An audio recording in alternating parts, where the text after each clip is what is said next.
এই গাইজ, তোমরা কেমন আছো? আশা করি খুব ভালো আছো। তো আমি মেঘা কর্মকার। তো আজ তোমাদের সাথে একটা রেসিপি শেয়ার করব, সেটা হচ্ছে মোমো। তো সবাই তো বাড়িতে মোমো বানাতে পারো না, তো যাই হোক, যারা বাইরেতে মোমো খাও, যাদের বাইরে ফ্রাই মোমো খেতে ইচ্ছা করে, খুব বেশি দাম প্রাইস নিচ্ছে, তাদের জন্য এই রেসিপিটা বাড়িতে খুব সহজেই বাইরে থেকে কিনে নিয়ে আসা মোমোটাকে ফ্রাই মোমো করে বানিয়ে খেতে পারবেন। তো আমি বাইরে থেকে মোমো কিনে নিয়ে এসেছিলাম, দেখেছেন।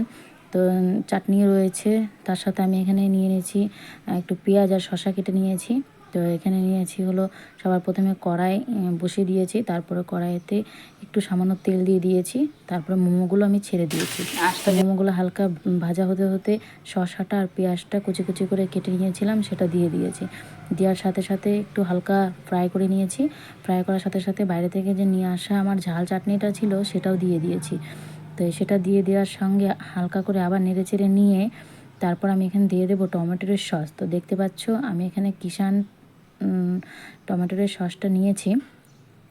তো কিষান এই যে সসটা আমি ঢেলে দিচ্ছি। তো আপনারা যে যতটা ঝাল খেতে পারেন ততটাই ঝাল দেবেন, যে যতটা মিষ্টি খেতে পারেন ততটাই মিষ্টি দেবেন। আমি ঝাল মিষ্টি দুটোই খেতে পারি, তো আমি এখানে ঝাল দিয়েছিলাম, আর এখন টমেটোর সসটা দিয়েছি। তার সাথে লাগছে আমার একটু সামান্য ম্যাগির মশলা। তো বাজারে যে ম্যাগির মশলা কিনতে পাওয়া যায়, সেই ম্যাগির মশলাটা, ম্যাগির মশলা তো নয়, ওটাকে ম্যাজিক মশলা বলে, যাই হোক।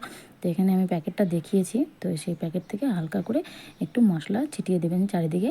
তো দিয়ে নেড়ে চেড়ে নিয়ে একটা প্লেটে ঢেলে নেবেন, ঢেলে নিয়ে টমেটোর সস দিয়ে ঝাল চাটনি দিয়ে খেতে পারেন। তো খুব স্বাদ লাগবে, এরকম করে খেলে খুব ভালো লাগে।